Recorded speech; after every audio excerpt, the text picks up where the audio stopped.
오늘 주님께서 주신 말씀은 이사야서 5장 24절로 30절까지의 말씀입니다. 다 같이 한 목소리로 봉독하시겠습니다. 이로 말미암아 불꽃이 구루터기를 삼킴같이 마른 풀이 불 속에 떨어짐같이 그들의 뿌리가 썩겠고 꽃이 티끌처럼 날리리니 그들이 만군의 여호와의 율법을 버리며 이스라엘의 거룩하신 이의 말씀을 멸시하였음이라. 그러므로 여호와께서 자기 백성에게 노를 바라시고 그들 위에 손을 들어 그들을 치신지라. 산들은 진동하며 그들의 시체는 거리 가운데에 분토같이 되었도다. 그럴지라도 그의 노가 돌아서지 아니하였고 그의 손이 여전히 펼쳐져 있느니라. 또 그가 기치를 세우시고 먼 나라들을 불러 땅 끝에서부터 자기에게로 오게 하실 것이라. 보라, 그들이 빨리 달려올 것이로되 그 중에 곰핍하여 넘어지는 자도 없을 것이며 조는 자나 자는 자도 없을 것이며 그들의 허리띠는 풀리지 아니하며 그들의 들매끈은 끊어지지 아니하며 그들의 화살은 날카롭고 모든 활은 당겨졌으며 그들의 말굽은 부싯돌 같고 병거 바퀴는 회오리바람 같을 것이며 그들의 부르짖음은 암사자 같을 것이요 그들의 소리지름은 어린 사자들과 같을 것이라. 그들이 부르짖으며 먹이로 움켜 가져가 버려도 건질 자가 없으리로다. 그날에 그들이 바다 물결 소리같이 백성을 향하여 부르짖으리니 사람이 그 땅을 바라보면 흑암과 고난이 있고 빛은 구름에 가려서 어두우니라. 아멘. 다 같이 기도드리시겠습니다. 하나님 아버지, 감사합니다. 주의 음성을 듣고자 저희가 새벽 제단 앞에 모였습니다. 우리 마음의 기도와 우리 마음의 묵상이 주님께 연락되기를 원합니다. 감사드리며 예수 그리스도의 이름으로 기도드렸습니다. 아멘. 오늘 본문의 24절의 말씀은 이렇게 시작합니다. 이로 말미암아 불꽃이 구루터기를 삼킴같이 마른 풀이 불 속에 떨어짐같이 그들이 뿌리가 썩겠고 꽃이 티끌처럼 날리리니, 주님의 징계가 임할 때에는 그때는 세상의 모든 것들이 불태워지게 되는데 마치 불꽃이 구루터기를 삼키는 것처럼, 구루터기가 나무가 잘려나간 그 나무의 밑둥이죠. 마르고 그 속까지 완전히 말라버린 그 구루터기가 얼마나 잘 타겠습니까? 마른 풀이 불 속에 떨어짐같이 또 그들의 뿌리가 썩고 꽃이 티끌처럼 날리는 것처럼 그렇게 모든 것이 주님의 심판 가운데 날아가게 된다는 거죠. 25절에도 손을 들어 그들을 치신지라. 손이 여전히 펼쳐져 있느니라. 이 손은 그 안에 나와 있는 백성의 노를 바라시고 그의 노가 돌아서지 아니하였고 하는 그 분노와 같은 뜻이죠. 주님의 손이, 주님의 임재가 덮어서 그 백성을 보호했는데 이제는 주님의 손이 그들을 덮음으로 그들에게 징계가 임하고 있다는 겁니다. 무서운 징계가 주님 가운데서 이루어지고 있다는 거죠. 근데 여기서 우리가 한 가지 볼 것은 이 주님의 모든 말씀이 과거형으로 되어 있다는 겁니다. 그런데 이 일들이 아직 이루어지지 않은 것이죠. 주님은 주님의 말씀을 선포할 때 그 말씀이 구약 가운데 아주 특이한 것인데 그 말씀들을 모두 과거 시제로 발표합니다. 프로페딕 퓨처 폼이라고 하는 그런 히브리의 독특한 문법적인 표현인데 예언자적 과거 시제 정도 되겠죠, 우리말로 하면. 무슨 말이냐면 이런 겁니다. 너희가 배고프면 내가 밥을 줄 것이다, 이렇게 하는 게 아니라 너희가 배고프면 내가 밥을 주었다, 이렇게 말씀하시는 거죠. 그렇게 주님이 말씀하시는 이유는 주님 안에는 과거와 현재와 미래라고 하는 그 우리의 이 3차원, 이 시간적인 구분이 무의미하기 때문이죠.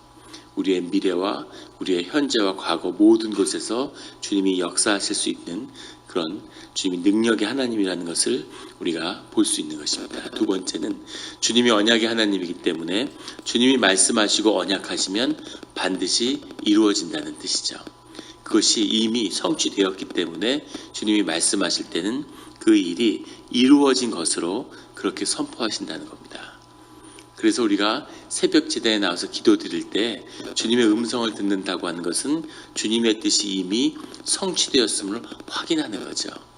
우리가 자녀를 위해 기도했는데 아직 자녀가 자라지 않았죠. 자녀의 배우자를 위해서 기도하는데 아직 결혼하지 않았지만 그 하나님의 확증을 말씀으로 우리가 접하게 되는 거죠. 말씀을 받으면 이미 이루어진 것입니다. 두 번째는 그것이 하늘에서 이루어진 것이 땅에서 이루어지게 하옵소서 하는 기도처럼 그 하나님의 뜻이 이미 하늘에서 성취된 것이죠. 그것이 땅에서 이루어지는데 이제 물리적으로 그것이 실현되는데 시간차가 있는 겁니다. 그것을 세월을 아껴달라고 우리가 기도하는 것이죠. 그것은 우리의 기도와 주님의 사역이 맞닿아 있는 지점이기도 합니다. 그래서 우리가 매일 새벽에 주님께 기도함으로 먼저 주님의 성취된 뜻을 받는 것이 중요하고 그 뜻이 빨리 조속히 이루어지게 해달라고 우리가 그 세월을 아끼는 그런 기도를 주님께 올리는 것이죠. 그래서 그 일들이 우리 새벽 제단에 일어나야 하는 것입니다. 우리가 주님께 구하고 주님의 뜻을 듣고 그 가운데 주님의 언약과 확증을 얻고 다시 그 뜻이 이 땅에서 이루어지도록 주님께 계속 기도로 간구하는 것, 이것이 우리가 새벽마다 주님께 기도드려야 할 그 내용이고 뜻인 것이죠. 주님에게 모든 것에 대한 답을 얻고 또 그것이 땅에서 이루어지는 것을 세월을 아끼는 이런 이 새벽 제단이 되기를 예수 그리스도 이름으로 축원합니다. 26절에 가면 또 그가 기치를 세우고 먼 나라들을 불러 땅 끝에서부터 자기에게로 오게 하실 것이라. 보라, 그들이 빨리 달려올 것이로되. 주님이 예루살렘과 유다 왕국을 징계하기 위해서 이방의 나라들을 들어 쓰신다는 겁니다. 이것이 우리에게는 이제 오랜 하나님의 역사와 성경의 말씀을 통해서 자연스럽게 그럴 수 있는 것으로 받아들여지지만 이사야 때 이런 예언은 충격 그 자체인 거죠. 있을 수 없는, 상상할 수도 없는 일인 겁니다. 어떻게 이런 일이 있을 수 있을까? 그런데 하나님의 뜻을 받은 이사야가 그대로 유다와 예루살렘에게 이 말씀을 선포하는 거죠. 상상할 수 없는 하나님. 하나님은 나를 지키시는 분이고 우리 민족을 지키시는 분인데 예루살렘과 유다의 하나님이신데 그런데 하나님은 그 유다 왕국을 이방의 왕국을 일으켜 세워서 징계를 하시는 그런 사역을 하신다는 거죠. 그리고 그 유대 민족을 흩어서 그 복음을 새롭게 하고 또 하나님을 이방 땅에 증거하는 그런 놀라운 사역들을 이루신다는 겁니다. 하나님이 이루시는 그 큰 뜻을 우리가 알 수 없는 거죠. 하지만 주님을 믿기 때문에 순종하고 따라가는 것, 이것이 우리의 신앙인 줄 믿습니다. 우리가 주님께 기도하고 주님의 뜻을 받든다는 것에 대해서 가끔 오해할 수가 있죠. 이런 겁니다. 어디에 가야 될까? 내가 다음에 근무지가 어디로 가야 될까? 그걸 위해서 계속 기도하는 거죠. 또는 학교에서 어디 가서 공부를 할까? 계속 기도하는 겁니다. 3년을 기도했는데 하나님이 계속 침묵하시다가 하나님의 말씀이 임한 거예요. 그래서 그곳을 찾아가는 겁니다. 그런데 가서 한 석 달 있다가 다른 곳으로 또 옮기게 되는 거죠.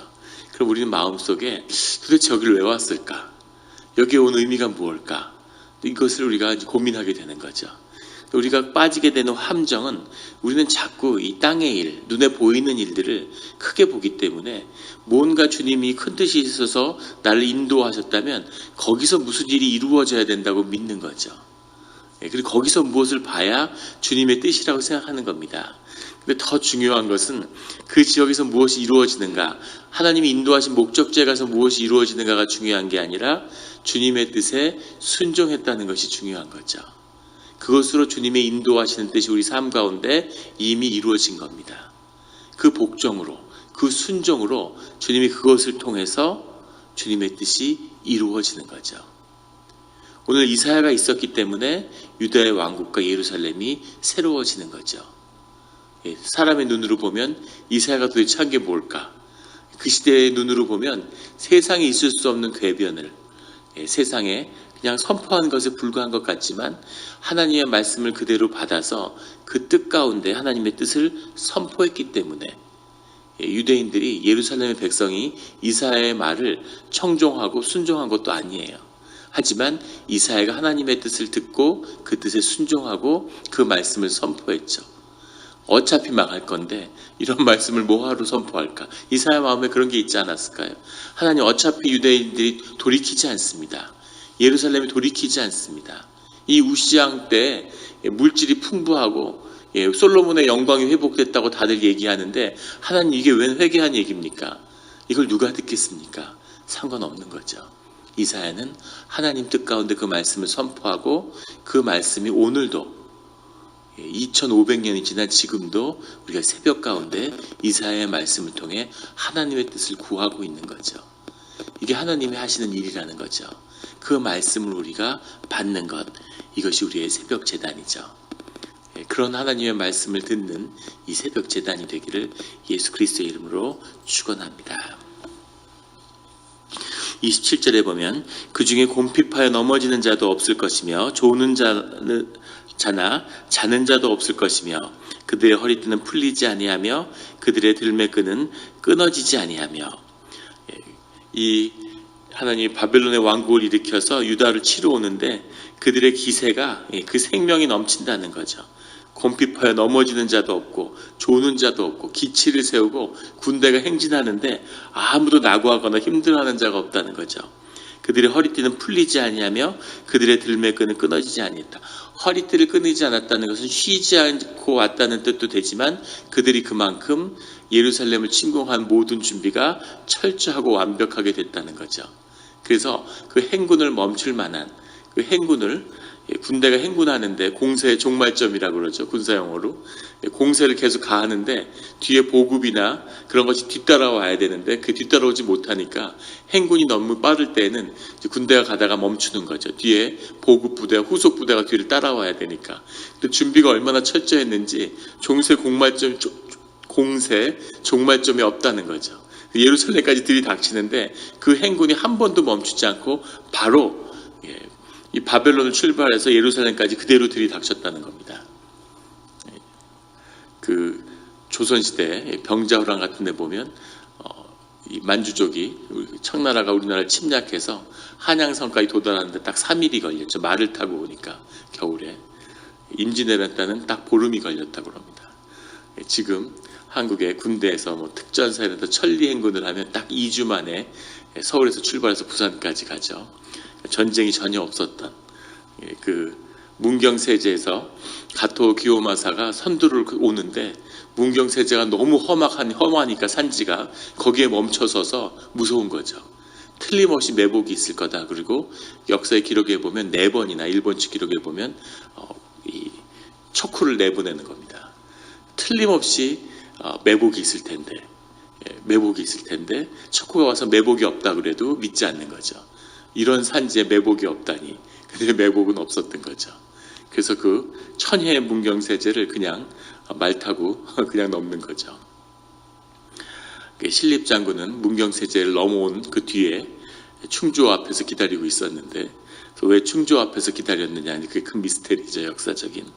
아무튼 이런 쉬지 않는 준비가 철저히 됐기 때문에 그냥 폭풍처럼 밀어닥치는, 근데 그 힘과 그 에너지와 그 지혜를 하나님이 불어넣으셨다는 겁니다. 충격 그 자체겠죠. 예루살렘과 유대 사람들에게는 그런 일들을 하나님이 하신다는 거예요. 놀라운 하나님이 그 큰 일을 통해서 무슨 일을 이루실지 우리가 가늠할 수 없는 그런 하나님의 사역이 있다는 거죠. 30절에 가면 그날에 그들이 바다 물결 소리같이 백성을 향하여 부르짖으리니 사람이 그 땅을 바라보면 흑암과 고난이 있고 빛은 구름에 가려서 어두우리라. 하나님이 징계의 때가 오고 세상이 어두워지고 흑암과 고난이 있고 사람들의 부르짖는 소리가 있을 거라고 얘기하는 겁니다. 이사야 선지자의 이 선언은, 이 선포는, 말씀의 선포는 다 그대로 다 성취되었습니다. 예루살렘이 처참하게 무너졌죠. 절대 무너질 수 없다. 하나님의 성전이 있는 시온의 성전은 절대 무너지지 않는다. 하나님의 도성 예루살렘은 절대 무너지지 않는다고 했는데 그것이 순식간에 철저히 무너져 버린 겁니다. 그래서 우리가 하나님한테 늘 주님의 뜻을 구하는 것이 중요하죠. 이런 일은 있을 수 없어. 이런 일은 없을 거야. 주님 안에서 그런 일은 없죠. 어떤 일도 주 안에서 있을 수 있음을 우리는 늘 두렵고 떨리는 마음으로 주님의 뜻을 구하는 겁니다.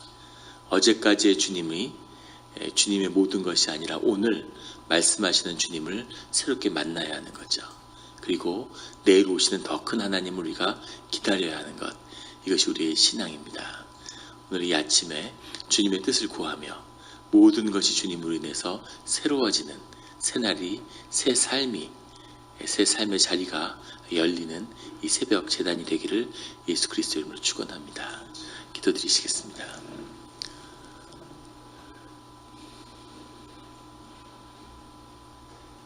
하나님 아버지 감사합니다. 주님의 음성을 듣는 우리의 새벽 기도가 되기를 원합니다. 우리 삶 가운데 주님이 구하시는 뜻이 무엇인지, 우리의 공동체 가운데 주님이 구하시는 뜻이 무엇인지를 밝히 말씀하여 주시옵소서. 저희가 주님의 음성을 듣겠습니다. 또 주님의 뜻을 구하며 주님의 언약을 우리가 받았을 때 그것을 믿고 그것을 살며 늘 주님께 그것이 이루어지기를 기도하는 하늘나라의 비밀이 우리의 삶 가운데 풀리기를 원합니다. 우리가 흐르는 물을 거슬러 갈 수 없는 것처럼 하나님의 그 큰 물결 위에 우리가 그 물결을 타고 주님의 생명의 권세를 누리는 그런 삶의 자리로 나아가게 하여 주시옵소서. 주님, 우리의 삶의 자리와 그 복음 자리를 축복하여 주시옵소서. 세상이 아무리 험하고 세상에 어떤 고난의 파도가 밀려올지라도 주님의 손이 우리를 지키시면, 주님의 손이 우리를 덮으시면 그곳에 주님의 축복과 은혜가 함께하는 줄 믿습니다. 오늘 하루를 붙들어 주시고 새벽 기도의 비밀이 풀어지게 하시고 그 기도로 하루하루가 새로운 삶과 새로운 기회가 되는 그런 삶의 자리로 나아가게 하여 주시옵소서. 우리 삶에 이제 이루어질 것 같지 않은, 이제는 모두 끝나버린 것 같은 그런 많은 일들을 우리가 체념하고 있습니다. 세상에 그런 일은 없사오니 주여 아버지여, 주여 아버지여, 그 모든 것 가운데 주님의 영을 불어넣으사 그 모든 가능성이 새롭게 열리는 그런 삶이 되게 하여 주시옵소서. 감사드리며 예수 그리스도의 이름으로 기도드렸습니다. 아멘.